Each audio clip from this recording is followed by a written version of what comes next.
Comment bien choisir une SCPI et quels sont les meilleurs rendements dans le domaine des SCPI fiscales? Alors, premier aspect d'abord, comment bien choisir une SCPI? Bon, il faut avouer que c'est un domaine où on entend dire pas mal de bêtises. Oui. Hein. Alors, chacun son rôle. Moi, je suis toujours surpris quand je lis, et je l'ai lu encore récemment, avant de souscrire une SCPI, vérifier la qualité des immeubles, ou lisez attentivement les comptes. Non, il n'y a pas forcément besoin de devenir spécialiste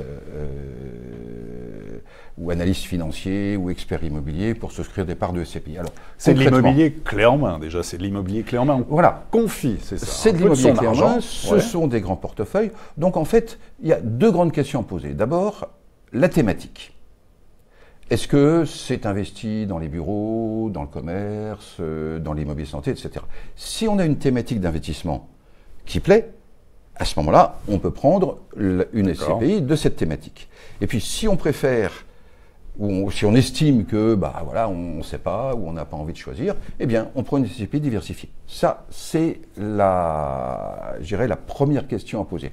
La deuxième, c'est la société de gestion. Parce qu'on confie son argent à un intermédiaire qui va gérer les immeubles et qui va mener donc leurs entretiens, leur rénovation éventuellement, etc. Quel est le ticket d'entrée? Alors, le ticket d'entrée peut être tout petit. Il peut être aussi bas que 500 euros, 1000 euros, on peut. 1000 euros. Très important, 500 euros ou 1000 euros. Puisqu'on compte en parts. Oui. Hein. Et alors, vous avez des sociétés de gestion très établies qui gèrent des sociétés importantes. Et puis, vous avez des sociétés plus jeunes, peut-être plus dynamiques. Bon, ça aussi, c'est une question de choix personnel. Il y en a beaucoup? Alors, oui, on peut dire moitié-moitié. Il y a une quinzaine de sociétés qui ont vraiment, sociétés de gestion, hein, qui ont vraiment un passé important, qui ont des résultats qu'on peut mesurer sur 5, 10, 15, 20 ans. Et puis, il y a eu au cours des 10 dernières années, on peut dire, naissance de pas mal de sociétés de gestion, certaines depuis 2-3 ans. Donc voilà, alors on a envie d'aller plutôt chez les établis, plutôt chez les plus jeunes, ou on achète plusieurs SCPI dans plusieurs sociétés de gestion.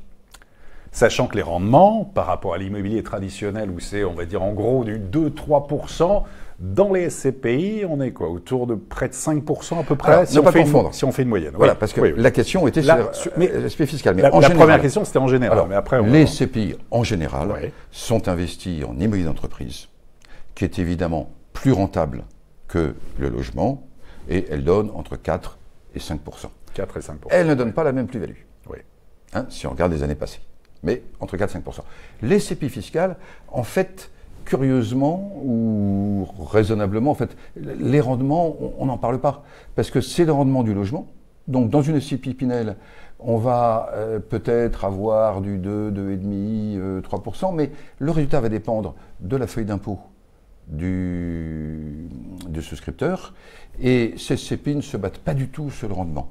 Elles se battent plutôt sur la qualité des patrimoines achetés.